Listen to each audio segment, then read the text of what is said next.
এত রাতে দিতে এসছিস? হ্যাঁ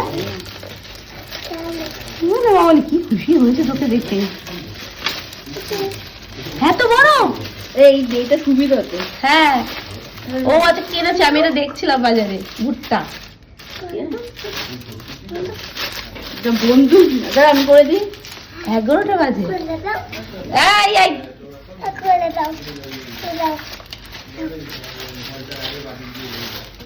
রং এটার মধ্যে জল দিয়ে গুলবি, এইখান থেকে দিবি, এইখান থেকে দিয়ে তারপরে এইখান থেকে মারবি। ওকে বাবা মাম্মা মিস খুশি হয়েছে শোনা? এইখান থেকে এরম এটা চেপো, এইটা নিজে গায়ে যাবে। এখন উপরে চল। না আমি দেরি হয়ে গেছে। উল্টো দিকে বাবা ওটা, হুম এদিকে মুখটা এদিকে, ওটাতে জল ভরতে হবে।